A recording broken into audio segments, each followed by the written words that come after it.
Todas las técnicas de análisis tienen cosas a favor y cosas en contra. Una de las técnicas más antiguas que hay es la conocida como punto y figura. El verdadero problema de algunas técnicas antiguas es que fueron redescubiertas, ¿sí? Había una minoría muy chica que usaba ciertas técnicas. Pasó con la teoría de las ondas de Elliot, pasó con punto y figura. En la época de las ondas de Elliot, solamente Hamilton Bolton por algún tiempo mantuvo él solo viva la técnica después de la muerte eh, de Elliot mismo, y eventualmente cuando vino el nicho de dar capacitación, sobre todo vía libros y cursos y hágase millonario rápidamente en la bolsa, y estaban todos los pseudo gurúes buscando un nicho. Por ejemplo, Nison fue con las velas japonesas, em, eh, Fletcher fue por el lado de Elliot, y así cada uno buscaba su nicho. Dorsey, el punto y figura, pero en cualquier caso, el problema fue que el redescubrimiento hizo que se perdieran muchas cosas. Yo, a veces, el otro día uno me discutía, ay no, porque a mí me rompe las bolas, porque siempre salen con lo de la experiencia, y yo le contesté, yo entiendo que seas un principiante y que te joda que alguien te conteste, flaco, no tenés experiencia y por eso no lo entendés, pero si no entendés realmente por qué te pueden llegar a contestar así, tenés un problema serio. Entonces, una de las características principales de cómo yo fui cuando yo aprendí es que escuchaba a los viejos. Y así conocí gente, tanto acá como en Estados Unidos, que usaba el punto y figura hacía 40 años. ¿Ok? No había un redescubrimiento para esa gente. Esa gente lo había usado todo el tiempo y lo entendía bien. Entonces, cuando uno hace punto y figura, básicamente tiene que definir una serie de cosas. Primero, el tipo de gráfico, así como suena, porque es un gráfico, sí, el de punto y figura, pero el problema que ustedes van a tener es el tipo de gráfico, ¿sí? Un gráfico de punto y figura tiene varias instancias, por ejemplo, ¿cuánto es tu tamaño de caja? ¿Cuánto es tu punto de reversión? Está la versión 1, la versión 3 y la versión 5. Wyckoff privilegiaba para el cortísimo plazo la versión de un punto para reversión, punto de reversión. Entonces los gráficos se veían medio raros, medio alargados. 3 es el común, 5 era para representar el largo plazo y se usaba antiguamente, pero muy poca gente lo conoce. Entonces tengo que definir el tamaño de caja, tengo que definir el punto de reversión, tengo que definir varias cosas, ¿ok? Entonces, después el gráfico se grafica siempre igual. Están las técnicas viejas que incorporan el número para saber cómo va el conteo, está la técnica nueva que solamente pone la X y las O's. Entonces, primero tengo que definir el tipo de gráfico. Una vez que lo defino, tengo que ver cómo lo analizo, cómo lo opero. Normalmente, la forma simple es el truco del doble piso, doble techo, que interesantemente no tiene que ver con lo que ustedes piensan como doble piso, doble techo. Digamos, un doble techo. Es un gráfico así.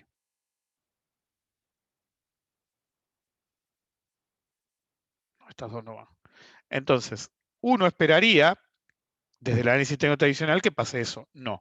Desde el punto de vista de punto y figura, uno espera que eventualmente pase esto, y esta va a ser la señal. En este caso, de entrada. Si hubiera para abajo, esta sería la señal de entrada bajista. Ok, entonces, ¿cuál es la característica principal del punto y figura? Tiene sistemas de señales muy claros, pero extremadamente claros. Una forma muy fácil de poner los stops, pero en particular, todas las señales se basan en el nuevo máximo o nuevo mínimo, como ven acá. De hecho, todas las figuras que ustedes conocen surgieron del punto y figura. ¿Ok? ¿Por qué? Pues la gente usaba esos gráficos y eran tan visualmente tan iguales para todos que empezaron a encontrar comportamientos específicos que fueron tomados como patrones, los que ahora se conocen como figura. Triángulos, hombro, cabeza, hombro. El uso de las líneas de tendencia en sí partió de ahí. Muchas veces se habla de la importancia de la línea de tendencia de 45 grados como estable. ¿Sí?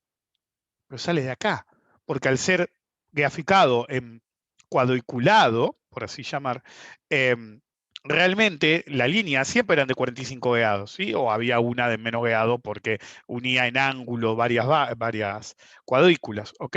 Pero se considera más estable por eso, porque viene el punto y figura. Entonces uno tiene que definir el tipo de gráfico, el modo de operar. Normal es el doble piso, doble techo. Los más elaborados son señales por patrones, señales por líneas de tendencia, soporte, resistencia, que también fueron diseñados por primera vez o observados por primera vez en estas técnicas, y finalmente, un poquito más elaborado, con ciertos indicadores, obviamente normalmente medias, pero es extremadamente peligroso, porque al no tener tiempo precio, es decir, el punto de figura, la característica principal es que no tiene tiempo y no sigue el volumen. Entonces, es un problema. En algún momento yo había pensado en diseñar un punto y figura que alguna vez por ahí lo vaya a hacer en el futuro, que fuera una mezcla de equivolium y punto y figura, en el cual uno pudiera ver el volumen representado en los gráficos de punto y figura per se, y no como una barra abajo acumulada de acuerdo al multidía, porque puede haber multidías porque no hay tiempo. ¿Ok? Entonces, con esto ya está. El problema siempre fue, el problema principal, todo lo demás es haces esto o haces aquello, haces esto o haces aquello. Es decir, la señal doble piso, doble techo es indiscutible, es así como es así. Las líneas de tendencia son como son y no pueden ser de otro modo. Los patrones son indiscutibles en este tipo de análisis. Pueden ser como son y no pueden ser de otro modo. Pero, del mismo modo que uno puede elegir el tamaño de caja, perdón, el punto de reversión, la clave es el tamaño de caja. Puede ser fija, puede ser porcentual o puede ser por volatilidad. Todas tienen un problema. La fija tiene el problema que al ser fija, los movimientos cuando un activo sube mucho, ¿ok? Llega un momento que se te va al carajo. Todos conocen, los que les interesa punto y figura, esto. Entonces, si vos la dejás fija y tuviste un movimiento tan brutal que pasó de la zona de 1 a 5 dólares a la zona de 20, 100 dólares, si la dejás en 25 centavos, el gráfico no va a tener sentido. Este aquí que si la modificás a 1 va a tener sentido hoy el gráfico, pero no las señales, porque en el límite tienen un problema. En el punto en el que pasa de 5 a 20, hasta 5 el tamaño de caja es 0,25, pero ni bien que usa 5,01, por así decir, la caja es de 50. Entonces, para hablar mal y pronto, la caja de acá debería ser así y la caja de acá debería ser así, más grande. Ese es el secreto olvidado del punto y figura. Como fue redescubierto, no entendían un pequeño detalle. Los programadores, en su afán de hacerlo rápido, se olvidaron que nosotros lo dibujábamos a mano. Y al dibujarlo a mano, el tamaño de caja de 5 a 5,50, si subía, era una X. Pero el de 4,75 a 5 era una X más chica. Y nuestro gráfico no cambiaba. El problema del tamaño fijo es que cuando uno decide actualizar, porque usó 5, todo el gráfico para atrás se reajusta. Qué problema, ¿no? Entonces, enter porcentual y volatilidad, normalmente usando el ATR, que no es exactamente la volatilidad. ¿Cuál es el problema? Cada vez que la variación porcentual del tamaño de las barras o el ATR cambia, todo el gráfico para atrás cambia. Entonces vos te podés encontrar con que tenías un trade válido, alcista, y de golpe no había trade, porque al día siguiente cambió el gráfico totalmente. Este aquí que, en realidad, eso había sido solucionado cuando se definió esto. Lo que ven en esta tabla se llama el método Chartgraph, una compañía que en los 40s y 50s, antes se llamaba diferente, creo que a partir de los 60 se empezó a llamar Chartgraph, dijo, ok, vamos a afrontar este problema. Y este problema es el tamaño de la caja, no puede ser flotante. Entonces se definieron los tamaños y se definió que de ahí en adelante ya usando computadoras, por eso desde la década del 60, usando computadoras había que tener en cuenta el tamaño de caja asimétrico. A pesar de eso, solamente una compañía australiana en los tiempos modernos hizo un software que se adaptara a ese comportamiento. Lamentablemente la compañía desapareció y después fue adquirida por un loco, no sé cuánto pagó el loco, pero cuando le pedís, qué sé yo, una copia del software, que yo te pasa $10.000, $20.000, y es el mismo programa que valía 500, pero bueno, cada loco con su tema. Entonces el método Chartgraph lo que hace es, eh, toma en cuenta eso que es lo clave de todo. Obviamente, como no había una solución, cuando ustedes no tienen una solución, si son vivos, la crean. Enter mi plugin de punto y figura. Iba a hacer un video de otra cosa hoy, pero justo un amigo me lo pidió porque la versión anterior ya no andaba, y le dije, ok, no te preocupes, hago un video y chao, y mato dos pájaros de un tiro. Este es el gráfico como se debería ver. Los que tienen acceso al plugin simplemente importan el plugin yendo a, vamos a ver, porque después todo está control panel. Tienen que ir a Tools, Import, Ninja Script Add-on, ¿ok? Y automáticamente les va a aparecer una serie de cosas. Ok, se debería ver así, pero hay que saber ponerlo. Entonces lo que voy a hacer es duplicar en una ventana. Sí, pero no este. Eso está mal. Necesito duplicar en una ventana un gráfico normal. Bueno, vamos a agregar un gráfico normal y chau. Vamos a poner Gegal de nuevo. Para los que son de Argentina, o podríamos poner Alcoa o lo que fuere. Entonces yo voy a poner así, voy a poner el gráfico. Entonces van a ver un gráfico normal. Ok. Entonces uno estaría tentado, si se olvidó de cómo funciona, de venir acá. Sí, este lo tengo. Ah, porque este no lo tengo. Lo tengo con los viejos nombres, perdón. Todo lo voy a tener que encontrar. Es como Terminus, por ahí está acá. No, todavía no lo habíamos hecho eso, así que tiene que estar por abajo. Acá está. Entonces, uno estaría tentado de poner alguno de estos, ¿sí? Y se ponen dos, sí. Se pone el targets y se pone congestión. Ahora voy a explicar para qué es cada cosa. Y el otro, me tengo que fijar, pues yo ya lo tengo todo preparado del otro lado, porque algo que va a pasar muchas veces, y no solamente con mis plugins, es que a veces ven otros indicadores y dicen, ah, sí, ¿eso para qué? No, son cálculos auxiliares, chicos.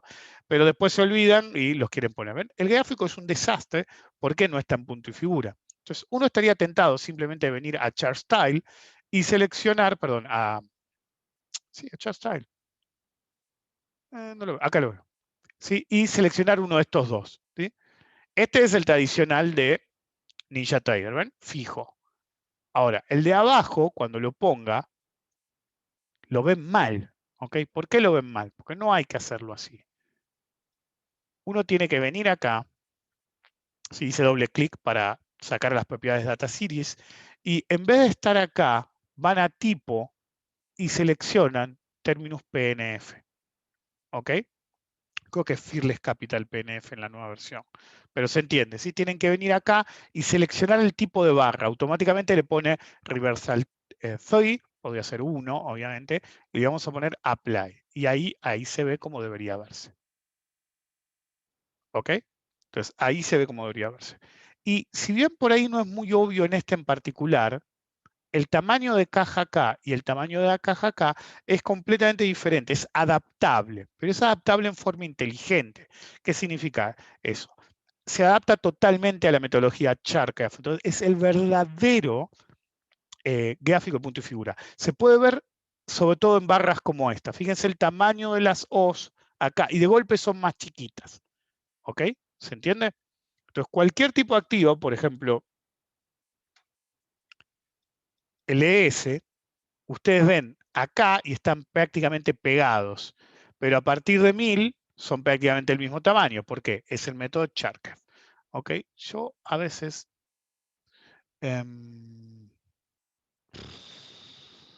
¿por qué me esconden las cosas? Acá está. Acá lo ven en semilogarítmico, pero al mismo tiempo ven cómo se adaptó el tamaño de la barra. Y miren acá, parece más chiquita, pero en realidad la caja está bien definida, pero cambia el tema del problema de la barra semilog, porque realmente acá pasó mucho tiempo. Técnicamente hablando, en un gráfico como este, no lo necesitan porque ya se adapta el gráfico punto y figura en sí. ¿Ok? Independiente del eje, ya se adaptó a los cambios por tamaño de caja. Pero en un gráfico tan deformado, porque es tanto tiempo, sí había que usar semilog. ¿Ok? Este vamos a ponerlo por aquí, que era donde estaba. No me gusta dejar todo más o menos como está, porque después ando buscando como un loco. Entonces, punto y figura, método Charcraft, funciona exactamente igual. Por ejemplo, acá hay una señal de venta, de compra, y acá hay una señal de venta.